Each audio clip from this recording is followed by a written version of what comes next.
मैं सिर्फ 1 घंटे रुकूंगी और 1 घंटे में आप आ जाइए। और हमारे ऑफिस का और घर की डिस्टेंस इतनी है कि हमें 1 घंटा लगेगा। मन में बहुत ज्यादा उत्साह है, उमंगे हैं। हम क्या करते हैं कि ऑफिस से स्कूटर या बाइक लेते हैं, निकलते हैं। आगे चले, रास्ता जाम मिला। हम क्या करते हैं, जैसे तैसे गाड़ी को इस बगल से निकाले और आगे पहुंच गए। आगे गए, डाइवर्जन दिखा रखा है, हमने गली से घुसेड़ा, आगे चले गए। आगे देखा फिर जाम लगा हुआ है। हम क्या करते हैं, क्या वहीं पे खड़े रहते हैं, इंतजार करते हैं कि 1 घंटा हो जाएगा, जाम खुलेगा तब चलेंगे? नहीं ना, क्योंकि हमें आगे घर पहुंचना है, टाइम पे पहुंचना है। हम शॉर्टकट अपनाते हैं, डिवाइडर के ऊपर से ही गाड़ी को कुदा देते हैं और हम टाइम पे घर पहुंच जाते हैं। तो क्या वो मुसीबत नहीं थी? छोटी छोटी मुसीबतों से जिस प्रकार से हम लड़ते हैं, ठीक उसी प्रकार से बड़ी मुसीबतों से भी लड़ा जाता है और लड़ना चाहिए।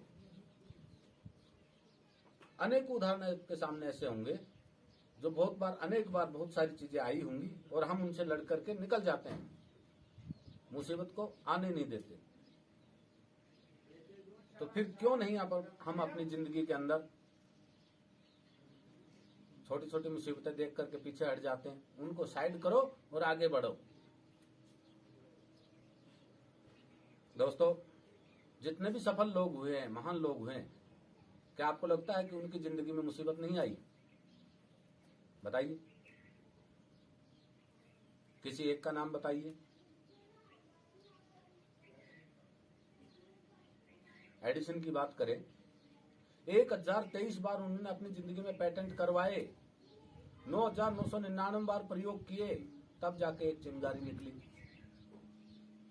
उसके बाद भी उन्होंने हजारों बार प्रयोग किए, तब जाके उन्होंने बल्ब का निर्माण किया। क्या मुसीबत नहीं आई उनके सामने? राजा राम मोहन राय सती प्रथा का विरोध करने लगे। एक बार क्या हुआ कि वो अपने पिताजी के साथ में मंदिर गए। गणेश भगवान के सामने लड्डू रखा हुआ था, चूहा उसको कुतर रहा था। उन्होंने कहा, पिताजी, ये चूहा भगवान जी के प्रसाद को खा रहे हैं। उनके पिताजी ने कहा, बेटा, मूर्ति लड्डू नहीं खाती है, जानवर ही खाते हैं आके। तब उन्होंने कहा कि अगर ऐसा है तो एक इंसान की मौत के बाद में उसकी पत्नी को सती क्यों होना पड़ता है? ये कौन सी प्रथा है? और उन्होंने इसका पुरजोर विरोध किया। क्या उनके सामने समस्या नहीं आई थी? हजारों लोगों ने उन्हें पागल कहा, समाज विरोधी कहा, लेकिन हार नहीं मानी। ग्राहम बेल, जिन्होंने टेलीफोन का आविष्कार किया, क्या उनके सामने चुनौतियां नहीं आई थी, मुसीबतें नहीं आई थी? कभी फाइनेंशियल, कभी समय की, कभी पारिवारिक समस्या, हर तरह की समस्या सबके सामने आती है। लेकिन लोग क्या कहते हैं? जब एडिसन ने पहली बार ये कहा होगा कि मैं इस कांच में से लाइट पैदा करूंगा, रोशनी उत्पन्न करूंगा, तो लोग उन पे हंसे होंगे। क्या ये मुसीबत नहीं है? वाह यार, कैसा पागल इंसान है। कभी कांच में से रोशनी उत्पन्न होती है, पागल कहीं का। ग्राहम बेल ने कहा होगा कि मैं यहां से 1000 किलोमीटर दूर बैठे आदमी से तरंगों के द्वारा बात करवा दूंगा, ऐसा आविष्कार करूंगा। क्या लगा होगा? लोगों ने क्या क्या नहीं कहा होगा उनसे कि पागल, यहां से इतनी हजारों किलोमीटर दूर बैठे हुए व्यक्ति से कैसे बात करवा सकते हो? कभी संभव है? पहली बार उन्होंने जब ये काम कहा, पहली बार जब उन्होंने ये सोचा या कहा होगा किसी से, आप अंदाजा लगाइए कि लोगों ने उनसे क्या कहा होगा। अब मैं आपसे कहूं कि आज लोग पता नहीं कैसे कैसे एक्सपेरिमेंट कर रहे हैं कि उनके बारे में अगर आपने सामने कोई आकर के बोले तो हम क्या कहेंगे? कैसा पागल इंसान है यार, ये कर पाएगा? कहां ख्वाब देख रहा है? लेकिन क्या वो हुए नहीं? और एग्जांपल देता हूं मैं आपको। दोस्तों, हम इतिहास पढ़ते हैं, देखते हैं कि डिस्टेंस की बात अगर मैं करूं तो कि हजारों किलोमीटर दूर जब जाना होता था आदमी को तो 2 महीने का राशन बांध लेता था, कई रातें बीत जाती थी जाने में। आज के युग के बच्चे को हम ये कहें कि हमें 1000 किलोमीटर या दिल्ली से कोलकाता जाने के लिए 15 से 20 दिन का वक्त लगता था, तो क्या माने कैसा पागल है यार, ऐसा कभी होता है यार? 2.5 से 3 घंटे 4 घंटे के अंदर फ्लाइट में बैठते हैं दिल्ली से और कलकत्ता पहुंच जाते हैं। लेकिन वो हमारे जमाने की बात है, उस जमाने में क्या था? और उस समय किसी ने ये कहा होगा कि मैं एक ऐसा आविष्कार करूंगा कि 1000 किलोमीटर की दूरी में 2 से 2.5 घंटे में क्लियर करवा दूंगा, मैं हवा में उड़ने वाला यंत्र बनाऊंगा। लोगों ने उन्हें क्या क्या नहीं कहा होगा, सोच के देखो एक बार, क्या क्या नहीं बोला होगा। यार अच्छा पागल इंसान है, इतना भारी वाहन कैसे हवा में उड़ेगा भाई? मूर्ख है। लेकिन पॉसिबल हुआ ना, क्योंकि उनकी सोच मजबूत थी, इरादे मजबूत थे, उन्हें पता था कि मैं क्या करने जा रहा हूं। वो फ्यूचर की सोचते थे, और जो सोचते थे उसे पॉजिटिव थिंकिंग के साथ साथ पॉजिटिव क्रिया भी करते थे, एक्शन भी लेते थे उसमें।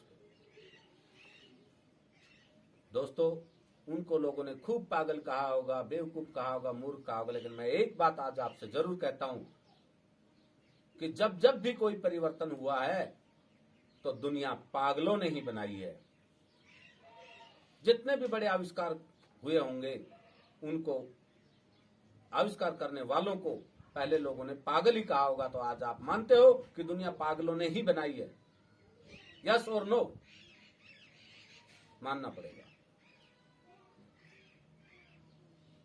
आप अपने आसपास में देख सकते हो, किसी ने कुछ कहा होगा, लोगों ने उसे पागल बनाया होगा, अरे बेवकूफ है।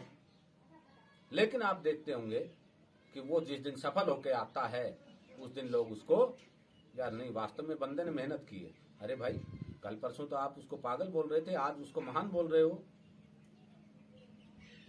ये दुनिया है, कुछ भी बोलेगी, सोच उनकी है उनके पास, वो सोच को नहीं बदलना। अगर सोच बदल जाएगी तो अपने आप अपनी सफलताएं भी बदलती चली जाएंगी।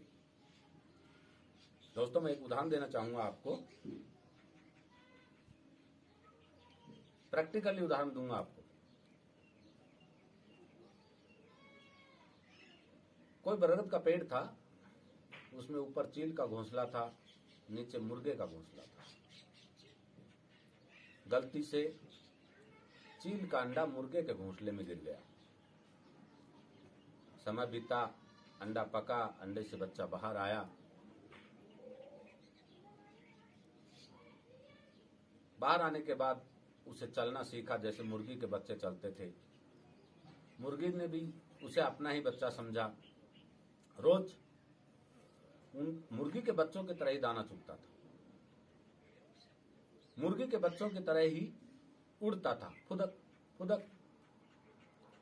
एक दिन जब वो आसमान में देखा कि बहुत ऊंचाई पे एक पक्षी उड़ रहा है, उन्होंने मुर्गी से पूछा, माँ, ये कौन सा जानवर है जो इतना ऊपर उड़ रहा है? मुर्गी ने पता है क्या जवाब दिया? बेटा, वो चील है और तू मुर्गी है, तू उसकी तरह नहीं उड़ सकता, सोचो भी मत। और क्या हुआ फिर? वही हुआ जिसका डर था। उसके दिमाग में सोच बैठ गई कि मैं तो मुर्गी हूं, मैं नहीं उड़ सकता, और पूरी जिंदगी वो फुदक फुदक करता हुआ ही मर गया। चलो एक सटीक उदाहरण और देता हूं आपको। हाथी में कितनी ताकत होती है? चाहे तो पेड़ को उखाड़ सकता है, बड़ी भारी पेड़ को नहीं, छोटे पेड़ को उखाड़ सकता है। खूंटे को तो पक्का उखाड़ देगा, ये तो आप मानते हो। और उसका महावत जो होता है, एक रस्सी से उसके पैर में बांधता है और उस खूंटे से बांध देता, हाथी मस्त खड़ा हो जाता है। वो चाहे तो उसे नहीं उखाड़ सकता क्या? उखाड़ सकता है, लेकिन क्यों नहीं उखाड़ता? उसका रीजन मैं बताऊंगा आपको। जब हाथी का बच्चा छोटा होता है, महावत उसे भारी जंजीर से, भारी पेड़ से बांधता है। हाथी का बच्चा लगातार प्रयास करता है उस जंजीर को तोड़ने का, बार बार अपने पैरों को चलाता है, लेकिन रस्सी मजबूत, वो जंजीर मजबूत होती है, पेड़ मजबूत होता है, वो उसे नहीं तोड़ पाता है।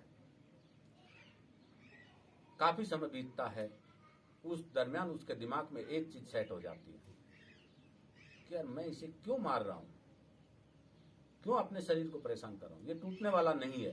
बस ये साइकोलॉजी उसके दिमाग में फिट हो जाती है कि मैं इस रस्सी को नहीं तोड़ पाऊंगा, और तमाम उम्र वो हाथी उसी एक पतली सी रस्सी से बंधा हुआ रहता है, क्योंकि जैसे पैर में रस्सी बंधी और खूंटे से बांधा, उसके दिमाग में वही चीज आती है कि मैं इसे नहीं तोड़ पाऊंगा। कुछ ऐसा ही हमारे साथ भी होता है। एक जगह असफल हुए, दो जगह असफल है, फिर हमारे दिमाग में एक साइकोलॉजी हो जाती है, नहीं ये काम बड़े व्यक्तियों का है, बड़े लोगों का है, इंटेलिजेंस बच्चों का है, फलाने आदमी का है, मैं इसे नहीं कर पाऊंगा। जबकि ऐसा कुछ भी नहीं है। ताकत हाथी की रखते हो आप, लेकिन सोच भी हाथी की रख रहे हो। उसे बदलना बहुत जरूरी है, उसे बदलना बहुत जरूरी है। तो दोस्तों, मैं आपसे यही कहूंगा कि मुसीबत चाय में बनी मलाई की तरह होती है, उन्हें अलग करो, आगे बढ़ो। बड़े से बड़े व्यक्तियों को भी लोगों ने पागल कहा है, उस चीज पे मत जाओ, दुनिया पागलों ने ही बनाई है। सोच बड़ी रखो, अपनी कैपेसिटी है उससे भी ज्यादा रखो, जैसा आप सोचोगे वैसा ही बनोगे। नमस्कार दोस्तों, अगले प्रोग्राम में आपको बताएंगे समय की महत्व, समय क्या चीज है। नमस्कार।